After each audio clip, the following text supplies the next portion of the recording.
90년대 말에 어떤 한 출판사에서 이런 책을 냈습니다. 가게에 흐르는 저주를 이렇게 끊어라. 신앙생활을 오래 해보신 분들은 한 번씩 접해봤던 그런 어떤 표라던가 책 제목일 텐데요.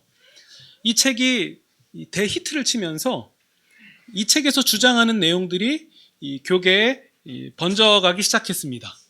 우리 7절 보시면요. 인자를 천대까지 베풀며 악과 과실과 죄를 용서하리라. 그러나 벌을 면제하지는 아니하고 아버지의 악행을 자손 3, 4대까지 보응하리라. 네. 아까 말씀드린 그 책은 우리가 읽은 이 구절에 집중하는데요. 아버지의 악행이 어떻게 된다라고 나옵니까? 네, 3, 4대까지 보응된대요. 네. 그 가게에 흐르는 저주라는 책은 지금 내가 당하는 고난이나 저주 같은 것들이 내 윗대의 선조가 저지른 죄의 결과로 인해서 겪는다는 거예요. 그러니까 내 잘못이라기보다도 내 위에 선조가 어떤 잘못을 했기 때문에 그 저주가 되물림했다는 거죠. 그러면 그 선조의 악행으로 발생한 저주를 어떻게 내가 끊을 수 있냐? 그런 것들을 주장하는 사람들의 말을 들어보면 일단 선조의 죄를 찾아내야 된대요. 무슨 수로 찾아낼 수 있는지는 모르겠지만 어쨌든 찾아내야 된대요. 그리고 내가 그것을 대신 회개를 해야 된다고 합니다. 그리고 내가 가게의 저주에서 해방되었다고 막 선포를 한다거나 아니면 어떤 깊은 경지의 기도를 드려서 그 결박이 풀려난다. 뭐 이런 식의 주장을 하는데요. 여러분 어떻게 생각하십니까? 이거 맞는 얘기입니까? 대답을 못 하시는 거 보니까 반반이신 것 같은데요. 근데 문제는 제가 지금 말씀드리는 거는 아니다라는 뉘앙스로 가야 될 것 같은데 눈으로 보이기엔 7절에 나오잖아요. 아버지의 악행을 자손 3, 4대까지 보응하리라. 그럼 하나님이 그냥 하신 말씀입니까? 그러면 박 목사가 맞습니까? 지금 눈에 보이는 이 성경 말씀이 맞습니까? 네, 이제 헷갈리시죠? 네, 이 얘기는 잠깐 여기서 접어두고요. 제가 이런 얘기를 했다고 해봅시다. 굿이나 보고 떡이나 먹읍시다. 네. 그때 성도님들 중에 한 분이 이렇게 말씀하시는 거예요. 목사님 실망입니다. 지금 목사님이 진심으로 하신 말씀입니까? 목사가 굿을 본다는 게 말이나 됩니까? 네. 웃긴 얘기죠? 제가 이렇게 말씀드렸다는 것은 진짜 굿판 가서 구경하겠다라는 얘기가 아니라 그냥 저는 참견하지 않고 일이 흘러가는 것을 가만히 보고 있다가 나한테 떨어지는 이득이나 좀 취하겠다라는 얘기인 거잖아요. 그런 의미로 굿이나 보고 떡이나 먹자라고 우리는 속담, 관용어처럼 쓰잖아요. 네, 만약에 무속인이 이런 얘기를 했다면 정말 굿판을 보나 보다 이렇게 생각할 수 있지만요. 저는 목사입니다. 그러니까 제가 굿을 보는 것을 좋아할 리도 없고 그런 자리에 가지도 않겠죠. 말하는 사람이 목사라는 것을 안다면 저게 굿 보러 가겠다라는 얘기가 아니다. 이것도 대번에 알게 되실 겁니다. 우리가 다시 가게의 저주 얘기를 한번 해볼게요. 하나님이 말씀하신 그 천대와 3, 4대라는 것은 글자 그대로의 뜻을 말씀하시는 게 아닙니다. 우리 6절과 함께 이해해야 돼요. 우리 6절 보시면요. 하나님의 노하심과 보응하심은 하나님의 인자와 용서에 비하면 너무도 작다라는 얘기예요. 6절 보세요. 여호와라 여호와라 자비롭고 은혜롭고 노하기를 더디하시고 인자와 진실이 많은 하나님이 말씀하시는데 아버지의 악행은 자손 3, 4대 그러나 인자를 1000대까지 베푼다.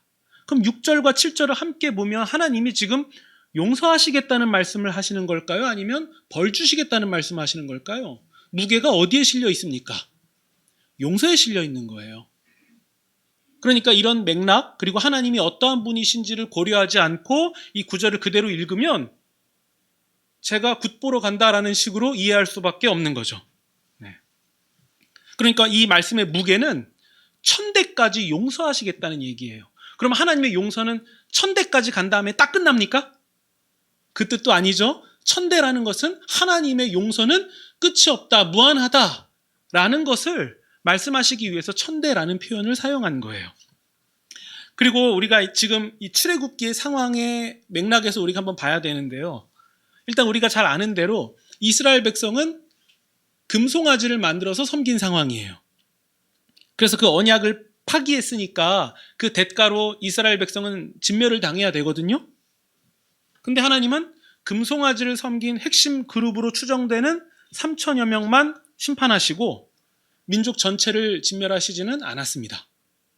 그러면서 하나님은 모세가 깨트린 십계명 두 돌판을 다시 만들어주시는 의지를 보여주십니다.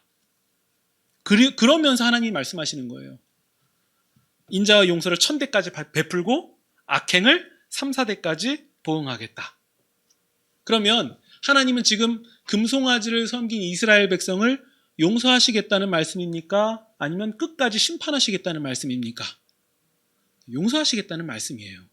지금 맥락은 하나님이 너희는 도저히 용서를 받을 수 없는 자들인데 내가 너희를 용서하겠다 라고 말씀하시는 거예요. 우리 10절 보시면요.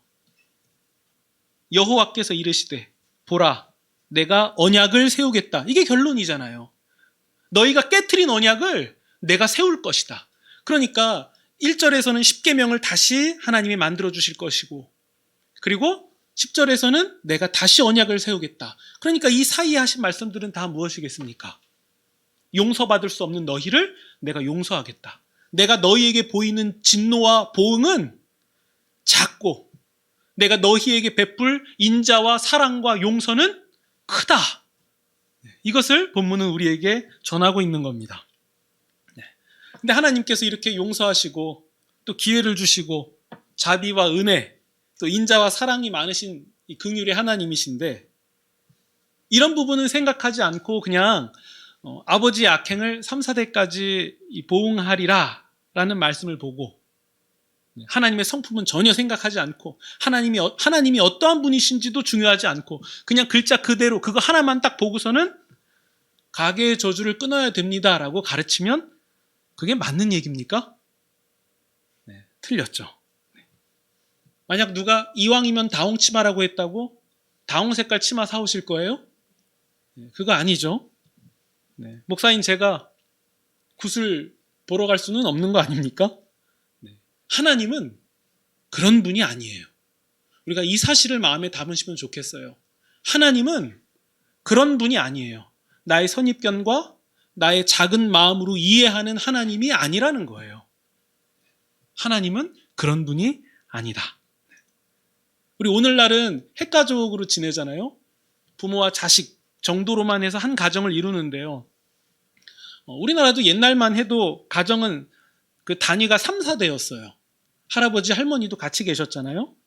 성경도 마찬가지예요. 우리 창세기 보면 아브라함과 이삭과 야곱 이렇게 나오죠. 그게 한 가정 단위예요. 이삭이 75세일 때 야곱과 에서가 15살이었고요. 그때 아브라함이 임종할 때니까 그렇게 한 3대가 같이 살았던 거예요.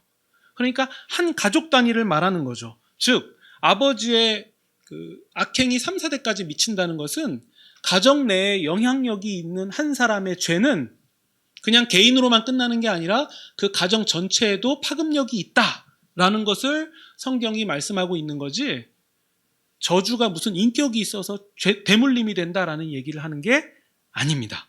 네. 그럼 중요한 사실은 우리는 오늘 본문을 통해서 하나님이 어떤 분이신지를 배우는 거예요. 하나님은 어떻게든 기어코 용서하시는 분이시고 사랑을 베풀기를 원하시는 분이다. 이 사실을 본문이 우리에게 알려주고 있습니다. 우리 9절 보세요. 모세가 이렇게 말합니다. 내가 주께 은총을 입은 것이 맞다면 원하건대 주께서 우리와 동행하옵소서. 모세가 이렇게 얘기하는 이유가 있어요. 앞장에 보시면 하나님이 너희는 약속된 땅으로 가라. 그러나 나는 너희와 함께 가지 않겠다. 이렇게 말씀하셨거든요. 그러니까 모세가 이게 계속 신경 쓰이는 거예요. 그래서 또 얘기하는 거죠. 제가 주님께 은총 입은 게 맞다면 우리와 함께 가셔야 됩니다. 우리는 자격 없는 거 압니다. 목이 뻣뻣한 백성입니다. 그 얘기를 9절에서 호소한 거죠. 그러면 모세의 말에 의하면 이스라엘 백성은 여전히 목이 뻣뻣한, 그러니까 표현이 그런 거고요. 의미로 하자면 고집이 센, 완악한 이런 의미예요. 이스라엘 백성은 여전히 완악한 상태예요. 근데 모세가 뭐라고 얘기합니까? 용서하여 달래요. 함께 가달라고 요청합니다. 이거 안 맞지 않나요? 우리가 잘한 다음에 용서해달라고 해야 되는데 모세의 호소는 그런 내용이 아닌 것 같아요. 우린 여전히 이게 한계예요. 우리가 잘하려고 하는데 안 됩니다. 여전히 완악하고 고집이 세요. 우리는 답이 없습니다. 근데 하나님이 우리와 함께 하셔야 돼요. 이걸 요청하고 있는 거죠. 근데 하나님이 어떻게 하십니까? 나는 너희를 용서하겠다라는 말씀을 6절처럼 보여주신 거예요. 여호와라 여호와라. 네. 자비롭고 은혜롭고 노하기를 더디하고 인자와 진실이 많은 하나님이다. 용서하시겠다는 하나님의 강력한 의지신 거죠. 하나님이 이런 분이에요. 사실 이스라엘 쪽에서 계약을 파기했습니다. 다 끝난 거예요. 근데 하나님은 모세의 그 간청을 받아주셨고 결국 하나님은 자격 없는 이스라엘을 받아주신 거예요. 자격 없는 이스라엘을 받아주셨다. 하나님이 이런 분이에요. 우리는 며칠 전 우리 사랑하는 권사님을 우리 곁에서 떠나보냈습니다. 우리는 이 성경대로 신자가 죽으면 죽는 즉시 우리 구주 예수님과 함께 낙원에 머물고 계시다는 사실을 이제는 잘 알고 있습니다. 신자는 숨을 거두는 즉시 우리 구주 예수님과 함께 낙원에서 머뭅니다. 우리 사랑하는 유명자 권사님도 주와 함께 낙원에 거하고 계십니다. 장례 기간을 통해서 저는 예수님이 이 말씀하신 그 맥락인 십자가 강도 본문을 좀 더 묵상할 수 있게 되었어요. 예수님이 이 달리신 십자가 옆에 강도도 똑같이 달렸었잖아요. 그 강도가 예수님께 이런 말을 합니다. 예수여, 당신의 나라에 임하실 때에 나를 기억하소서. 근데 이 한마디예요. 당신의 나라에 임하실 때 나를 기억하소서. 근데 예수님이 이 말씀을 듣고서는요, 이렇게 대답을 하십니다. 내가 진실로 너에게 이르노니 오늘 너가 나와 함께 낙원에 있으리라. 근데 이 점은 좀 이상하지 않습니까? 강도는 예수님께 나를 기억해달라라는 얘기를 어디서 했습니까? 십자가에서 했어요. 그것도 자기가 달려있는 상황이에요.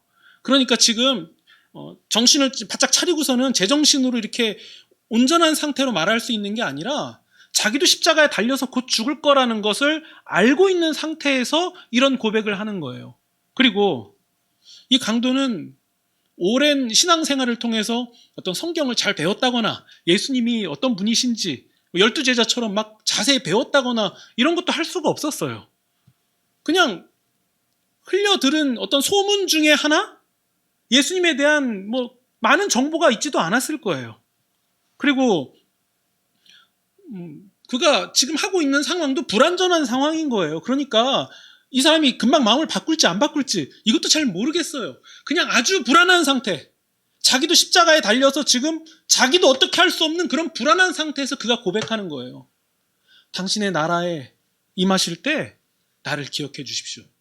그러니까 우리가 글자로만 보면은 말이 되게 멋진데? 이렇게 이해할 수 있지만요. 하나도 안 멋있는 거예요. 완전하지 않은 고백이에요. 불완전해요. 좀 이상해요. 모자랍니다. 근데 예수님이 그런 고백에 대해서 뭐라고 대답하시냐면 오늘 너가 나와 함께 낙원에 있으리라. 예수님이 이렇게 말씀하세요. 그러면 우리는 여기서 알 수 있는 사실이 하나가 있어요. 그것은요. 미숙하고 온전치 못하고 또 불완전한 불안정적인 그런 신앙 고백도 주님께서 기꺼이 받으신다는 거예요. 아, 주님은 저런 형편없는 신앙 고백도 받으시는 분이구나. 아, 그러면 구원이라는 것은 내가 뭔가 잘 배워서 잘 정돈되고 또 안정된 상태로 정신 바짝 차려서 드리는 신앙 고백만 받으시는 분이 아니라 이거 신앙 고백 자체를 이게 온전하게 못하는 사람의 고백도 주님은 받으시는구나. 우리는 이 사실을 배울 수 있는 거예요. 어떤 사람은 이런 생각도 하더라고요. 우리 부모님이 확실하게 신앙 고백 표현을 안 했는데 우리 부모님은 어떻게 되지? 근데 그럴 때에는요, 그 사람이 어떻게 했는지에 집중하지 마시고 그 사람의 불완전한 신앙 고백마저도 기꺼이 받으시는 주님의 긍휼과 사랑을 바라보시는 게 옳습니다. 왜냐하면요, 하나님이 그런 분이시기 때문에 그렇습니다. 우리는 어떻게 구원을 받습니까? 내가 교회 잘 다니고 오래 다니고 공부 열심히 해서 성경도 잘 배웠고 직분도 있고 뭐 이런 조건으로 우리가 구원받습니까? 그렇게 해서 잘 배운 정돈된 신학적 지식을 가지고 하나님이 어떠한 분이신지를 고백하면 구원을 받습니까? 아닙니다. 그가 완전하든 불완전하든 어떤 사람이든 간에 우리는 오직 하나님이 어떠한 분이신지에 의해서 구원받는 거예요. 하나님이 인자와 자비와 긍휼과 사랑이 많으신 분이기 때문에 나 같은 죄인이 구원받는다는 사실을 우리는 명심해야 됩니다. 오직 하나님 때문에 우리가 구원을 받는 거죠. 우리가 하는 반응은 그저 하나님의 은혜에 우리가 할 수 있는 작은 것을 그냥 드렸을 뿐인 거예요. 우리가 할 수 있는 아주 최소한의 것을 드러냈을 뿐이에요. 하나님의 무한하신 사랑과 긍휼과 용서하심에 의해서 우리가 구원받는다는 사실. 그렇다면 이 사실을 우리가 깊이 알면 알수록 우리는 겸손해질 수밖에 없는 거예요. 나의 나된 것은 오로지 주님의 은혜이기 때문에 결국 겸손한 나는 사람에 대하여서 온유할 수밖에 없고 사람을 긍휼히 여기는 사람으로 변화해 가는 거예요. 그렇기 때문에 사람에게 무례히 행하고 사람의 사람됨을 존귀히 여기지 않는 사람이 스스로 구원받았다라고 고백한다면 그것은 의심해 봐야 돼요. 자기만의 생각일 수 있어요. 하나님의 구원과 사랑을 깊이 아는 사람일수록 사람에 대하여서 온유할 수밖에 없는 거죠. 정직할 수밖에 없는 겁니다. 그래서 어떤 사람들이 하는 잘못된 말들, 하나님이 나를 치셨다라던가 하나님이 나를 지금 벌하고 계셔서 내가 이런 일을 당한다라는 표현들, 우리는 매우 조심해야 됩니다. 하나님은 그런 분이 아닙니다. 하나님은 그런 분이 아니에요. 그러니까 하나님이 나를 벌하셨다, 내가 이런 일을 그래서 당했다라는 식의 표현은 우리가 삼가해야 됩니다. 물론 제가 이렇게 말씀드리는 것은 하나님이 무한하게 용서하시고 사랑하시니까 내가 좀 잘못해도 되겠지라고 기만하는 방향으로 가서는 안 된다라는 거예요. 하나님은 용서는 1000배까지 그리고 보응은 3, 4대라고 말씀하셔서 용서와 자비를 베푸시겠다. 나는 용서와 자비가 무한한 하나님이다라는 것을 보여주신 것이지 우리가 기만하라라고 하나님께서 하신 말씀이 아니라는 거예요. 하나님은 자비롭고 은혜롭고 노하기를 더디하시고 인자와 진실이 많은 분이라는 사실을 우리가 기억해야 된다라는 말씀인 거죠. 그러면 우리 삶에 우리가 살다 보면 우리 삶에서 문제가 생겼을 때에는 우리는 어떻게 해야 됩니까? 그때 우리가 기대해야 되는 사실은 하나님 제가 과거에 이랬잖아요 라는 식의 맥락이 아니라 하나님이 어떤 분이시냐라는 사실이에요. 나의 삶에 문제가 생겼을 때 우리의 눈으로 볼 때는 상황이 순조롭게 흘러가는 것 같지 않을 때 나의 어떤 기대와 다른 방향으로 내 인생이 흘러가는 것 같을 때 그리고 심지어 하나님 앞에서 나의 완악함이 드러났을 때에도 우리는 자비롭고 은혜롭고 노하기를 더디하시고 인자와 진실이 많으신 하나님을 기억해야 됩니다. 우리는 우리 자신에게 소망이 있는 게 아니라 하나님의 하나님 되심에 소망이 있기 때문입니다. 그래서 우리는 이 사실을 근거로 이렇게 고백하는 거죠. 주 안에서 우리는 참 자유함이 있다. 그러니까 하나님이 나를 치셨다. 혹은 나를 벌하셨다. 과거에 내가 했던 어떠한 일들로 인해서 나에게 어떠한 저주가 올 것이다 라고 생각하는 그런 말들, 하나님이 어떠한 분이신지를 모르기 때문에 그런 잘못된 말들을 하는 거예요. 하나님은 그런 분이 아닙니다. 선조의 죄가 가게를 타고 흘러내려와서 나에게 임할 거다라는 그런 얘기들, 말 자체도 엉터리고 하나님은 그런 분이 아닙니다. 하나님은 어떤 분이십니까? 지금 우리에게 관심이 있으신 분이에요. 우리의 삶에 지대한 관심이 있으시고 지금도 우리의 구원을 위해서 지속적으로 일하시는 분입니다. 우리의 미숙하고 완전하지 못한 그런 신앙 고백을 여전히 동일하게 기쁘게 받고 계시는 분이에요. 그렇기 때문에 우리는 이스라엘 백성들처럼 그들이 잘못했던 과오처럼 하늘에서 만나가 내릴 때 만나 자체만을 바라보는 게 아니라 하늘에서 만나가 내린다면 우리는 이것을 생각해야죠. 저 만나를 내리시는 분이 누군가? 저 만나를 지금 나에게 공급하시는 분은 누군가? 저분은 왜 나에게 만나를 공급하시는가? 아, 저분이 나를 사랑하시는 분이다. 저분이 내가 믿고 의지하는 하나님이다. 내가 저 하나님과 교제하고 있다. 내가 저분을 알고 있다. 나와 관계가 있다. 우리는 이 사실을 기억하는 것이 매우 중요합니다. 이게 우리의 구원인 거죠.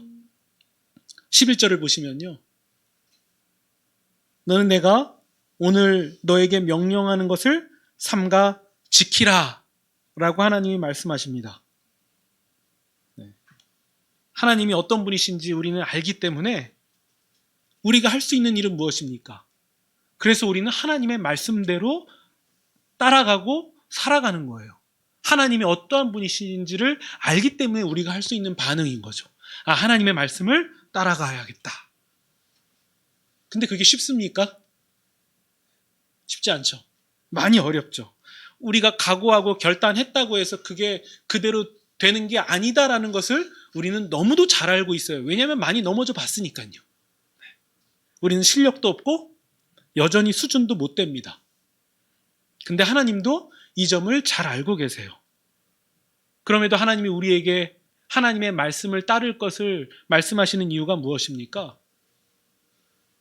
하나님이 우리의 부족한 그 모습을 받으시기 때문에 그래요.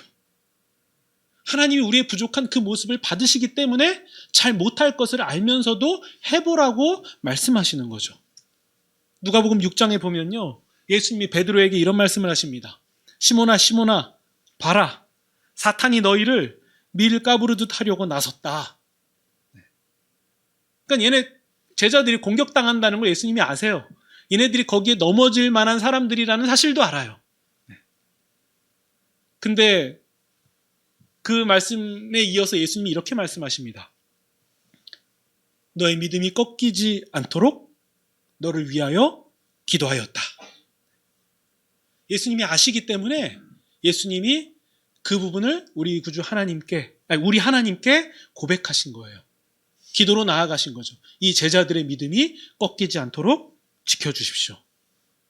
근데 그 이후에 베드로는 이런 얘기를 합니다. 주님, 제가 주님을 못 따라갈 일은 없습니다. 주를 위하여 내 목숨도 버리겠습니다. 근데 예수님은 또 이렇게도 말씀하세요. 닭 울기 전에 너가 나를 부인할 것이다. 그러니까 예수님은 부인할 것도 아셨어요. 심지어 부인할 것도 아셨어요. 근데 예수님은 그 베드로에게 어떻게 하십니까? 다시 찾아가시죠. 요한의 아들 시몬아, 네가 나를 사랑하냐? 그리고 베드로가 부인한 횟수와 똑같이 나를 사랑하냐라고 물어보시면서 다시 제자로 세워주십니다. 베드로가 주님을 모른다고 한 것처럼 우리도 사실 똑같이 형편없는 것 같습니다. 그럼 우리는 어떻게 해야 됩니까? 우리가 형편없으니까 그 다음에 우리가 해야 될 일은 뭐죠? 그냥 주님을 의지하는 거예요. 우리가 형편없으니까 형편없으신 베드로를 위하여 기도하시고 다시 찾아가신 주님을 우리가 보았듯이 우리에게 다시 찾아오시는 완전하신 주님을 우리가 기대면 되는 거예요. 그러니까 주님이 완전하시면 다 된 거예요. 그래서 우리는 그 주님을 향하여 이렇게 고백합니다. 우리의 산 소망이시다. 하나님이 우리의 소망이십니다. 우리가 세상의 탐심과 유혹과 많은 옳지 못한 것들에 빠질 때, 허우적대고 있을 때마다 우리는 눈을 들어서 하나님이 그런 나를 여전히 받으시는 분이심을 바라봐야 됩니다. 하나님은 우리에게 천대까지 용서를 베풀어 주실 것입니다. 그것이 우리의 구원인 거죠. 이 진리를 우리가 가졌다는 사실을 마음에 깊이 담으시기 바랍니다. 우리가 이 놀라운 보배를 마음에 담았습니다. 이 진리를 가지고 우리가 세상을 바라보면 우리가 세상을 이길 수 있는 힘이 생깁니다. 어떠한 절망과 또 낙심 가운데서도 우리는 다시 일어날 힘이 생깁니다. 왜냐하면 하나님이 우리를 결코 포기하지 않으시기 때문입니다. 우리가 이 진리를 가지고 항상 감사하면서 주어진 삶을 힘있게 나아가시는 그런 저와 여러분이 되시기를 주님의 이름으로 축원드립니다.